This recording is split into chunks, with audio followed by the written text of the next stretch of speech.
솔직히 난 일본 정부가 난카이 대지진 주의보를 해제하면 안 된다고 생각했어. 지금 일본 사람들 지진에 대한 공포가 예전보다 훨씬 더 커졌거든. 계속해서 지진이 일어나니까 사람들이 불안해하는 건 당연한 거지. 그런데 이런 상황에서 주의보를 해제한다니 이해가 안 가. 여기 일본 기상청에서 일하는 직원들이 난카이 대지진 주의보 해제에 대해 이야기를 나누고 있는데요. 그때 갑자기 한 여성 직원의 핸드폰이 요란하게 울리기 시작합니다. 그 소리에 다들 순간 멈칫하더니 곧바로 모니터 쪽으로 눈길을 돌립니다. 모니터에는 긴급한 무언가가 떠오르고 직원들은 심각한 표정으로 상황을 주시하기 시작합니다. 그리고 이내 아무도 말을 하지 않고 숨죽인 채 화면을 바라보며 상황을 지켜보기만 하는데요. 도대체 어떤 상황이 이들의 말문을 막히게 만든 걸까요? 지금 사연 바로 시작합니다. 잠깐 영상 시청 전 좋아요 한 번씩 눌러주시면 감사하겠습니다. 안녕하세요. 저는 일본 기상청에서 근무하고 있는 사와다 마이라고 합니다. 어렸을 때 저는 할머니와 함께 살았습니다. 할머니는 제게 가장 소중한 분이셨어요. 부모님은 제가 어렸을 때 교통사고로 돌아가셨고 할머니가 저를 맡아서 키워주셨거든요. 할머니는 매일 저와 이야기를 나누고 맛있는 음식을 만들어주시며 언제나 제 곁을 지켜주셨죠. 그러나 어느 날 모든 것이 바뀌었습니다. 그날도 평소와 다름없는 하루였어요. 저는 학교에서 돌아와 할머니와 함께 저녁을 준비하고 있었습니다. 그런데 갑자기 집이 흔들리기 시작했어요. 처음엔 작은 흔들림이었지만 점점 강도가 강해졌습니다. TV에서는 긴급 재난 방송이 나오고 사람들에게 대피하라는 경고가 전해졌죠.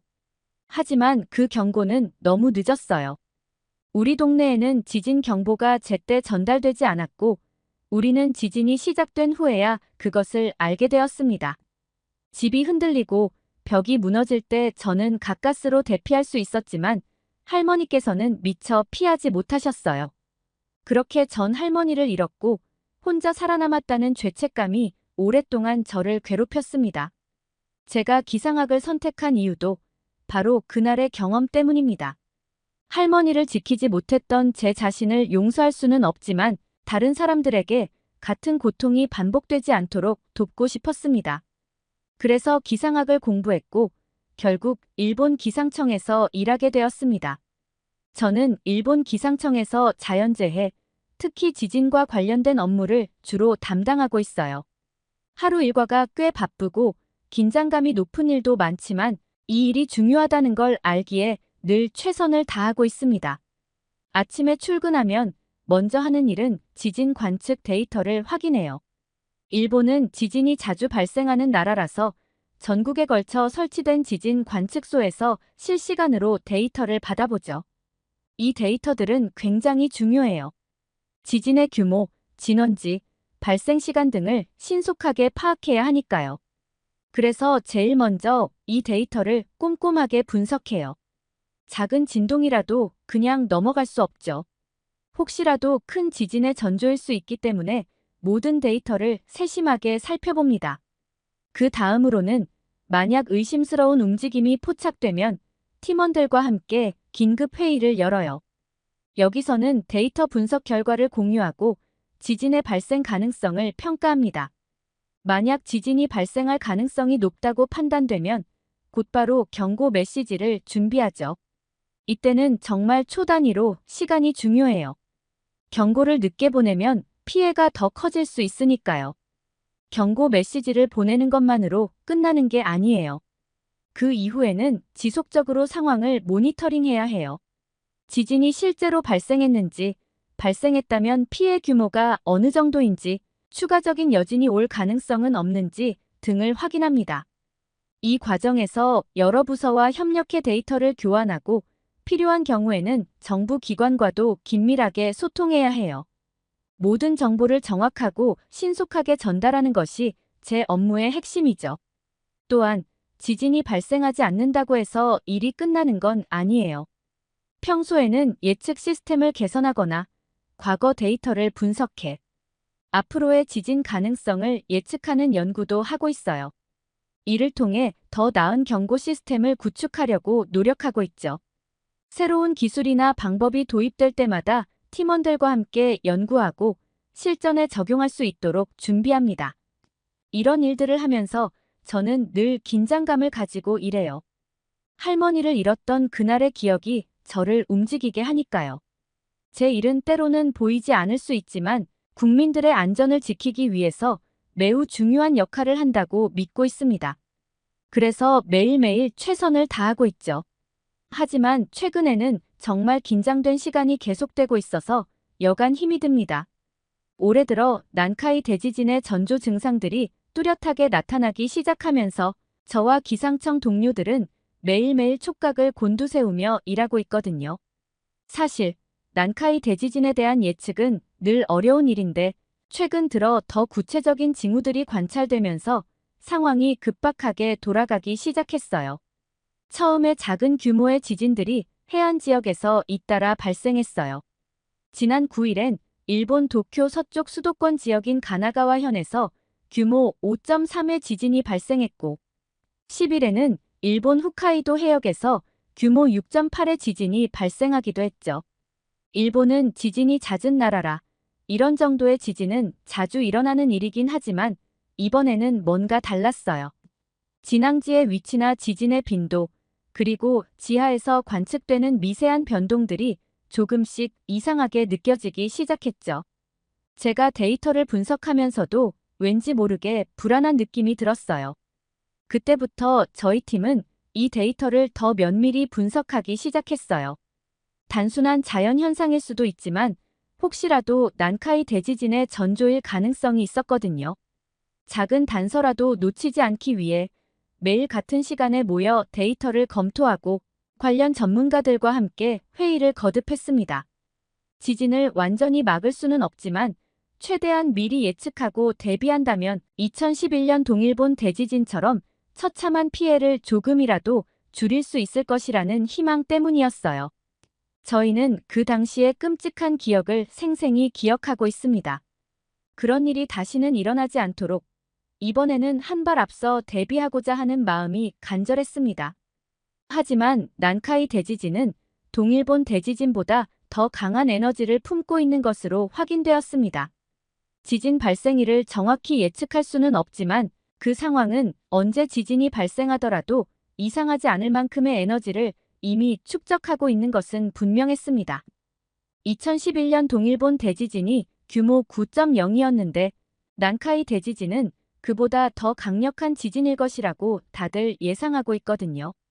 지진 그 자체로도 엄청난 공포지만 더 무서운 건 쓰나미예요. 시뮬레이션 결과를 보면 이번에 발생할 수 있는 쓰나미는 최대 34m까지 올라갈 수 있다고 결론 내렸어요. 이는 10층 건물보다 더 높은 파도예요. 살면서 이렇게 큰 파도를 본 적도 없는데 만약 이런 쓰나미가 일본 해안가에 몰아친다면 건물들이 무너지고 최악의 경우 32만 명이 넘는 사람들이 목숨을 잃을 수 있다고 예상하고 있어요. 게다가 피해를 복구하는 데만 220조 원 이상이 들 거라고 하는데 일본이 과연 이걸 극복할 수 있을지 일본 국민으로서 정말 걱정됩니다. 더욱 무서운 건 이런 대재앙이 일어날 가능성이 점점 높아지고 있다는 사실입니다. 난카이 대지진이 30년 이내에 일어날 확률이 70에서 80%에 달하거든요. 이런 정보들을 일본 국민들께 제공해야 할 때마다 너무나도 송구스럽기만 합니다. 하지만 이러한 비상 상황에서 우리 기상청 직원들은 깊은 고민 끝에 일본 역사상 처음으로 난카이 대지진 주의보를 발령해야 한다고 강력히 주장했습니다. 아무리 불확실성이 크더라도 이 정도의 에너지가 축적된 상황에서 경고를 보내지 않는다면 그 책임은 더 이상 회피할 수 없는 일이 될 것이라는 생각이 들었기 때문입니다. 사실 주의보를 발령하는 일은 굉장한 책임감이 따르는 일입니다. 경고가 지나치게 자주 나오면 사람들이 경고를 무시할 위험이 있고 그렇다고 경고를 늦추면 더 큰 피해가 발생할 수 있으니까요. 그래서 저희는 데이터 하나하나에 신중하게 접근하고 발령 시기를 조정하는 데에도 많은 고민을 했습니다. 주의보가 발령된 후에는 더 바빠졌어요. 저와 동료들은 국민들에게 정확한 정보를 전달하기 위해 계속해서 상황을 모니터링하고 정부와도 협력해 대책을 마련해야 했습니다. 동시에 이번 지진이 실제로 일어날 가능성이 어느 정도인지, 추가적인 여진이나 다른 지진이 발생할 위험은 없는지도 계속 연구해야 했죠.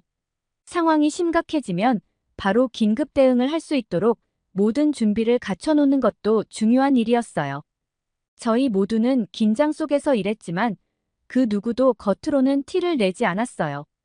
평정을 유지해야 사람들이 저희를 믿고 따를 수 있으니까요. 다만 안에서는 모두가 불안했어요. 이번이 정말 큰 일이 될지도 모른다는 생각이 머릿속에서 떠나질 않았거든요. 대지진 주의보가 발령된 동안 지진은 일어나지 않았습니다. 다행이라고 해야 할까요? 불행히도 난카이 해구의 에너지는 지진 발생이 늦어질수록 그 에너지가 더 커지고 있습니다. 하지만 정부에서는 언제까지나 주의보 상태를 유지할 수 없다는 결론을 내렸고 결국 발령된 지 일주일 만에 주의보는 해제되어 버렸습니다. 그런데 저희 기상청 일부 고위 간부들은 이 결정에 대해 반대를 했어요. 주의보를 해제했다고 해서 지진 발생 가능성이 줄어든 것은 아니었기 때문이었죠. 난카이 대지진의 위협은 여전히 존재하고 있었고 언제든지 지진이 발생할 수 있는 상황은 그대로였습니다. 우리가 걱정했던 것은 주의보가 해제됨으로써 일부 국민들이 지진으로부터 안전해졌다고 착각할 가능성이 있다는 점이었습니다. 하지만 실상은 아무것도 달라지지 않았습니다. 지하에 축적된 에너지는 여전히 위험 수준에 있었고 주의보가 해제되었다고 해서 그 위험이 사라진 것은 아니었으니까요. 일본 기상청에서는 그 사실을 분명히 알고 있었고 그래서 저는 더 큰 불안감을 느꼈습니다. 그리고 저의 불안함이 현실로 드러나는 데는 채 며칠도 걸리지 않았습니다. 일본 각 지역에서 지진이 연이어 발생했기 때문입니다. 특히 지난 19일 도쿄 인근 이바라키현 히타치시에서 새벽에 일어난 지진은 정말 충격적이었어요. 규모 5.1의 지진이 발생했는데 진원의 깊이가 35km였거든요. 규모 5.1의 지진이라고 하면 꽤 강한 지진이에요.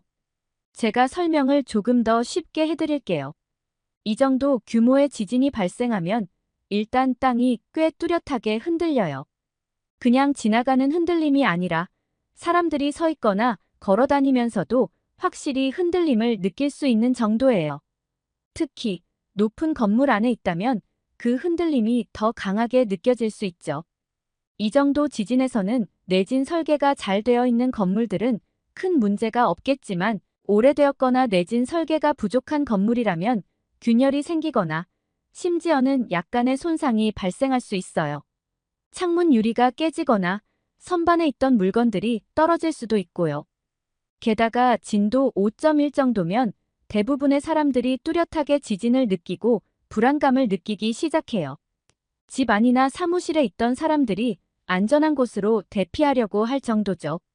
이번 지진은 진앙지로부터 꽤 넓은 범위에서 지진이 감지되었기 때문에 히타치시뿐만 아니라 도쿄 같은 인근 도시들에서도 흔들림이 느껴졌던 거죠. 다행히 이 정도 규모의 지진으로는 쓰나미가 발생하지 않는 게 일반적이에요.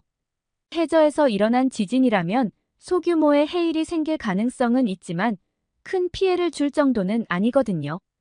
어쨌든 그 지진 이후 저희는 곧바로 비상근무 체제에 돌입했습니다. 상황이 상황인 만큼 언제든지 대지진이 발생할 수 있다는 긴장감 속에서 모두가 분주하게 움직였죠. 그런데 그때 상부로부터 이해할 수 없는 지시가 내려왔어요. 히타치시 지진 발생 이후 대지진과 관련된 정보 제공을 중단하라는 지시였습니다. 저는 이게 무슨 말인가 도무지 이해가 가지 않았습니다. 지금 일본 국민들이 대지진의 공포에 떨고 있는 상황에서 지진 관련 정보를 제공하지 말라니요. 말도 안 되는 지시였어요. 국민들이 가장 필요한 순간에 그들에게 가장 중요한 정보를 차단하라는 것처럼 들렸거든요. 지진이 언제든 발생할 수 있는 이 시점에서 국민들도 당연히 그 위험을 알고 준비해야 하는데 왜 그런 결정을 내렸는지 정말 이해할 수 없었습니다. 하지만 일개 직원인 제가 무슨 힘이 있겠어요. 결국 상부의 지시대로 지진 관련 정보 제공은 차치하고 대신 일본으로 북상하고 있는 태풍에 예의주시하기 시작했습니다. 지진에 대한 공포도 모자라서 이제 태풍 안필이 다가오고 있었죠. 태풍 안필은 정말 강력한 태풍이었어요. 사람과 바위가 날아갈 정도의 위력이니 얼마나 강력했는지 체감이 되시나요? 그 위력은 상상 이상이었어요. 태풍 안필이 일본을 강타했을 때 간토와 도카이 지역에는 시간당 200에서 300mm의 폭우가 집중적으로 쏟아졌습니다.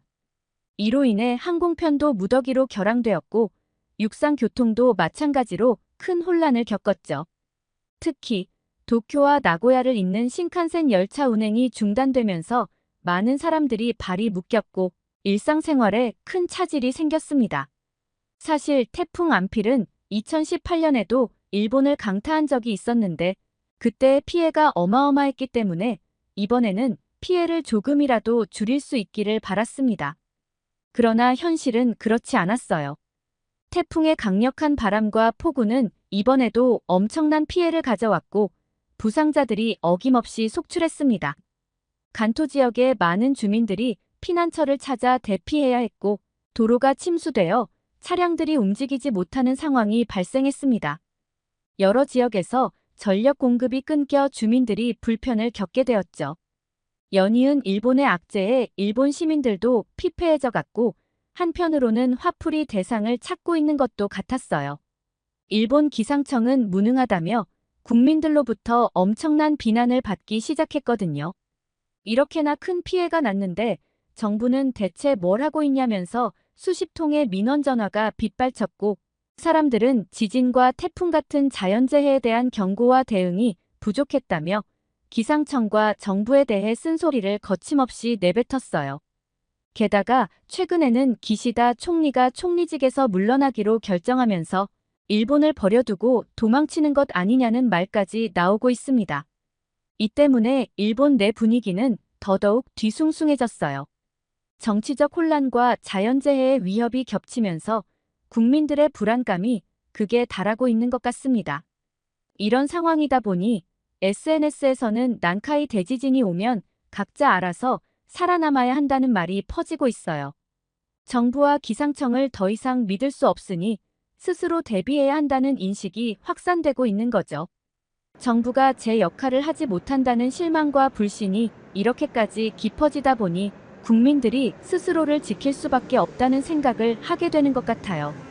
그런데 난카이 대지진을 넘어서 인근 국가들에서도 연달아 지진이 계속해서 발생하고 있잖아요. 16일에는 대만 동부에서 규모 6.3의 강진이 발생해 국가급 경보가 발령되었고 18일에는 러시아 캄차카반도 앞바다에서 규모 7.0의 지진이 발생하며 쓰나미 경보까지 발령되었죠. 이처럼 지진 활동이 활발해지면서 난카이 대지진의 가능성뿐만 아니라 이 지역 전체가 불의 고리로 불리는 지진대의 위협 아래 놓여 있다는 사실이 더더욱 두려운 상황이에요.